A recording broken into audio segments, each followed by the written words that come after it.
بسم الله الرحمن الرحيم السلام عليكم ورحمة الله وبركاته قال شفتي مكستودية كجوكتي هذه أوليسنا ولكن على الجامعة الراديو كلاتي ونكسر هذه أدوذ ما سدي داوشة فيديو كل مكستودية كجوكتي نمط الصوماليات بدي هبين طيب بدي معلومة سابير دمانتي وحريني رجيني يقول يجوب النمو إن بدن بانال كمان كان يقول يجوب النمو ما أنتي تاجتها طبعا الحمد لله رب العالمين ومدى الصوماليات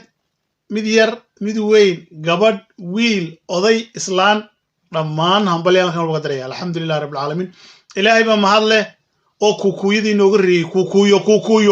kuukuyada ilaahay ba inooga reeyay alxamdulillaah rabbil caalamiin ummada Soomaaliyeed haday inuu isku duubnaato ay gacmaha is qabsato saasay meel walba ugu guuleysanaysaa sidaas ay u dhirbaaxaysaa meel walba ma sha Allah alxamdulillaah maanta qof kasta oo Soomaaliyeed qof kasta oo dhiig leh alxamdulillaah diyada uu faraxsan yahay waxana lagu faraxsan yahay kiiska badda Soomaaliya ku guuleysatay alxamdulillaah inkastoo qanjeeriyada jirto inkastoo qanjeeriyada jirto haddana alxamdulillaah rabbil caalamiin mar haddaan maanta wixii la duuduubay oo nimankii midmadoobafka lagaga dhufday oo sheekadu maanta Soomaaliya ay marayso oo calankii buluuga ah babanayo oo ummadii Soomaaliyeed gacmaha ay haysato oo farxadu meel walba ay saa u taalo maanta farxad weey ninkaasde ilaahay bay nagu simay maanta aad iyo aad baad u maansantiin mar labaad ummadda Soomaaliyeed halkan waxaan ugu hambaleynayaa qof kaste ama cid kasta oo ka qayb qaadatay kiiska badda gaar ahaan waxaan ugu marka hore waxaan u hambaleynayaa madaxweynihii hore ummadda Soomaaliyeed Xasan Sheekh Maxamuud oo ahaa qofkii ugu horeeyay ee kiiska badda geeyay waa qofkii ku dhiiriday inuu kiiskan qaado u badda geeyo oo kiiska maxkamadda geeyo uu yiraahdo aniga Kenya na kala saara hambaliyaan halkan uga dirayaa qof walba intiisa lama xaqiro ilaahay baa madaxweyne ka soo dhigay ummadda Soomaaliyeed buu soo tiliyay madaxweyne Soomaaliyeed buu ahaa intaasi boogay ugu taala waanu hambalyeynaa maanta guushiina waysta waxa kale oo hambalyeynaa madaxweynaha Jamhuuriyadda Federaalka Soomaaliya bismillahir rahmaanir rahiim waxaan u mahadnaqayaa Allah subhanahu wa ta'ala oo maanta na gaarsiiyay guushan taariikhiga ah iyo mira dhalka halgankii dheeraa ee dadka iyo dawladda Soomaaliyeed ay u galeen xaqiijinta kiiskii sharciga ee lagaga hortagay damaca hoggaanka Kenya ay ku doonayeen inay ku sheegtaan qayb ka mid ah badda Soomaaliyeed wuxuu ahaa halgan cadaaladeed oo ku astaysan aragti fog aqoon durugsan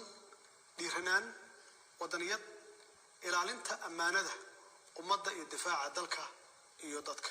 waxaa guuleystay xaqa waxaa guuleystay sareynta sharciga guushan waxaa leh shacabka Soomaaliyeed oo mar walbaba garab iyo gaashaan u ahaa madaxdooda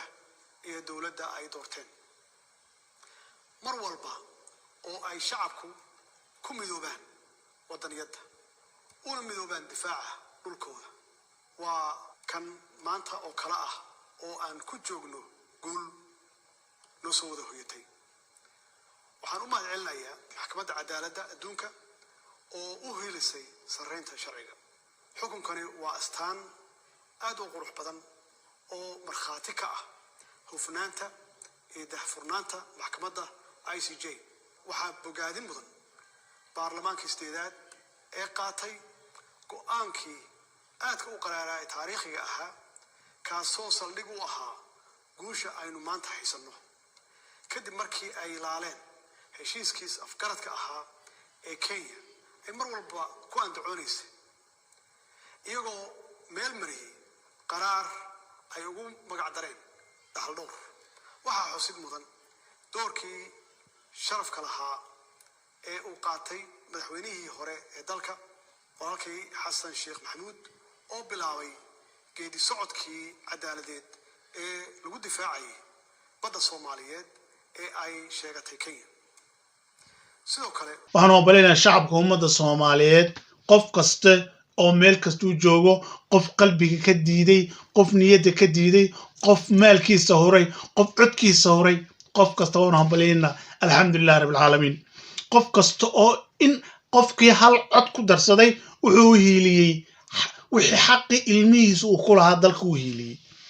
waan ku faraxsanahay alxamdulillaah rabbil caalamiin shacabka Soomaaliyeed maanta meel kasta caawi joogaan farxad balaaran bay macnaha adduunyada isla marayaan calankii buluuga ah adduunka meel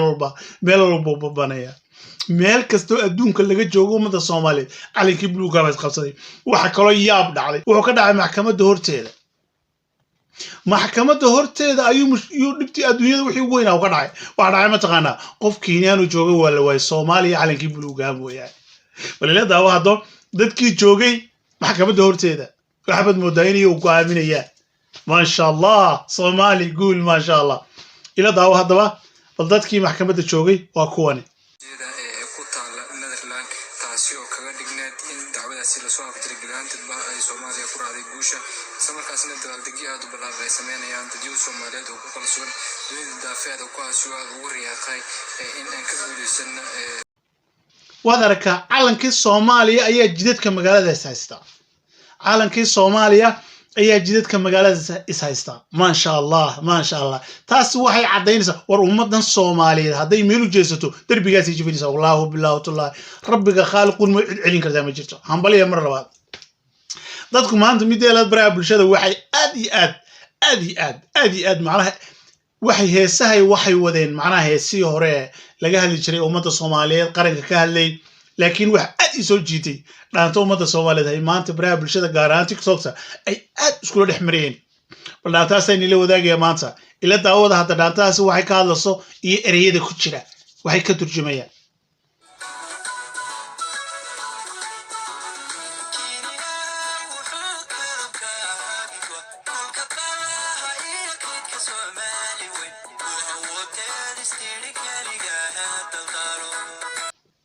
Kenya wuxuu kadabkaagu go'ay markaad kaydka Soomaali weyn ku hamootaye aad istiri kelida daldalo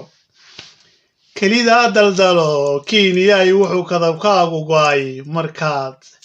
ummadda Soomaaliyeed soo doonatay ayuu mushkiladii ugu weyn adduunyada faraha la gashay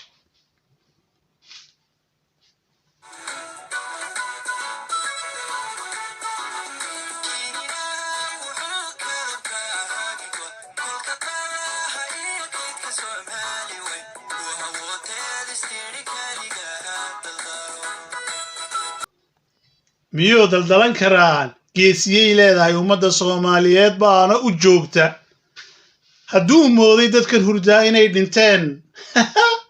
in la taabto ma ka hadhay hambaliyo ummadda Soomaaliyeed ku soco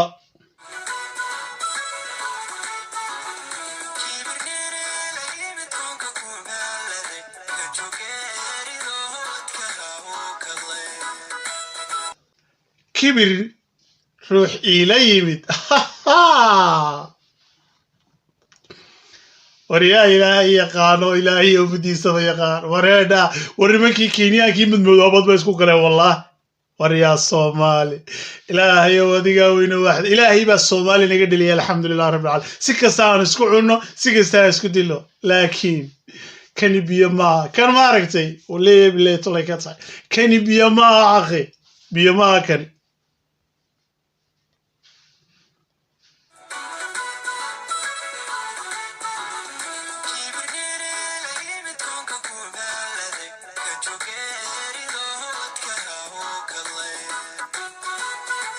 la yimid konkan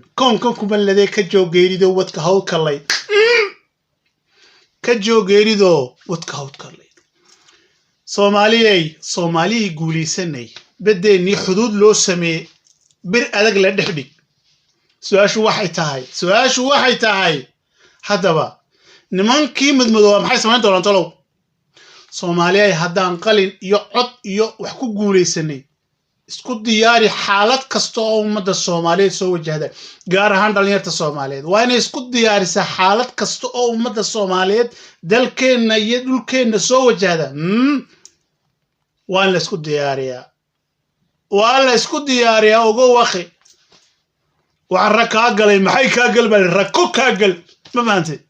wax kasta ka suura gala wax kasta nimankan midmadow ka suura gala wali waxay moodayaan inaan kala daadsanahay kana loo baahay ummadda Soomaaliyeed meel kasta adduunyada ka joogtiin waxaan leeyahay hambaliyo laakiin guusheenu waxay dhamaystirmaysaa markaan gacmaha isqabsano een awoodeena kor u qaadno markaasi guusheenu dhamaystirmaysaa on gaarina meesha aan rabno adduunka kale mid kale waxaan inigu bishaaranayaa daafaha adduunka oo dhan imiga waxa la yaabsan yahay calankii Soomaaliya magaalo kasto adduunka la joogo caawa calankii Soomaaliya babanaya inuu cawaale yahay saasa ku cadaynaysa inuu cawaale yahay cid hor istaag kartaa adduunka aanu jirin cirkana uu ka soo dhacay eede tima hadaa hore u sheegay taasa cadaynaysa ummadda Soomaaliyeed hadalka idinku sii badin maayo caaw farxad weey farxad baan caaw la damaashaadana ma sha Allah bismillah rag qaarkii caani cabayaan laakiin aanu kana ku damaashaaday caaw ma fahanteen dhamaantii waxaan nii rajaynayaa meel kasta adduunka ka joogtiin guul ummadda Soomaaliyeed isku duubni qalbi fiican iyo wanaag baan nii rajaynayaa insha Allah bidmillah kariim hambaliyo ummadda Soomaaliyeed meel kasta adduunka ka joogtiin aad baan nii salaamaya guul baan nii rajaynayaa gooni baan nii rajaynayaa qalbi wanaagsan baan nii rajaynayaa dalkeenu nabad ay noo rajaynayaa ummadda Soomaaliyeedna inay gacmaha isqabsadaan dhinac wada jeestaan in kastoon kala jeedno haddana qalbiyadeena way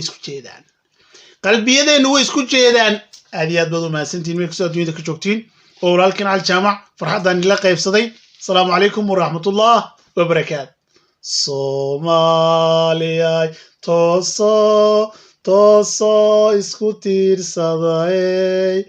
adbakiina taag daranay taageera weligiine maanta waa maalin weyne maanta